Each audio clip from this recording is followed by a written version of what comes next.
ईमानदारी का फल। काफी समय पहले की बात है। प्रतापगढ़ नाम का एक राज्य था। वहाँ का राज्य बहुत अच्छा था, मगर राजा को एक सुख नहीं था। वो यह कि उसके कोई भी संतान नहीं थे और वह चाहता था कि अब वो राज्य के अंदर किसी योग्य बच्चे को गोद ले, ताकि वो उसका उत्तराधिकारी बन सके और आगे की बागडोर को सुचारू रूप से चला सके। और इसी को देखते हुए राजा ने राज्य में घोषणा करवा दी कि सभी बच्चे राजमहल में एकत्रित हो जाएं। ऐसा ही हुआ। राजा ने सभी बच्चों को पौधे लगाने के लिए भिन्न भिन्न प्रकार के बीज दिए और कहा कि अब हम 6 महीने बाद मिलेंगे और देखेंगे कि किसका पौधा सबसे अच्छा होगा। महीना बीत जाने के बाद भी एक बच्चा ऐसा था जिसके गमले में वो बीज अभी तक नहीं फूटा था, लेकिन वो रोज उसकी देखभाल करता था और रोज पौधों को पानी देता था। देखते ही देखते 3 महीने बीत गए। बच्चा परेशान हो गया।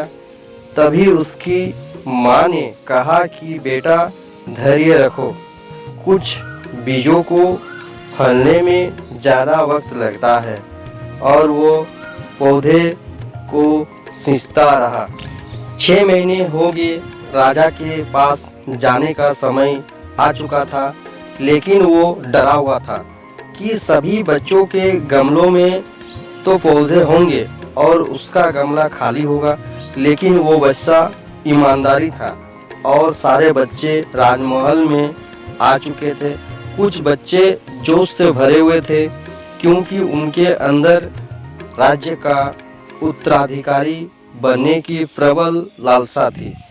अब राजा ने आदेश दिया, सभी बच्चे को अपने अपने गमले दिखाने लगे, मगर एक बच्चा सहमा हुआ था क्योंकि उसका गमला खाली था। तभी राजा की नज़र उस गमले पर गई। उसने पूछा, तुम्हारा गमला तो खाली है। तो उसने कहा, लेकिन मैंने इस गमले की 6 महीने तक देखभाल की है। राजा उसके ईमानदारी से खुश था कि उसका गमला खाली है, फिर भी वो हिम्मत करके यहाँ आ तो गया। सभी बच्चों के गमले देखने के बाद राजा ने उस बच्चे को सभी के सामने बुलाया। बच्चा सहम गया और राजा ने वो गमला सभी को दिखाया। सभी बच्चे जोर से हंसने लगे। राजा ने कहा, शांत हो जाइए, इतने खुश मत होइए। आप सभी के पास जो पौधे हैं वो सब बंजर है। आप चाहे कितनी भी मेहनत कर ले, उनसे कुछ नहीं निकलेगा। लेकिन असली बीज यही था। राजा उसकी ईमानदारी से बेहद खुश हुआ और उस बच्चे को राज्य का उत्तराधिकारी बना दिया गया। लेकिन हमें इस कहानी से क्या सीखने को मिला? अपने अंदर ईमानदारी का होना बहुत ज़रूरी है। अगर हम खुद के साथ ईमानदारी हैं तो जीवन के किसी न किसी पड़ाव में सफल हो सकते हैं, हो ही जाएंगे। दोस्त, अगर हमारी कहानी आपको अच्छी लगी तो चैनल को सब्सक्राइब करें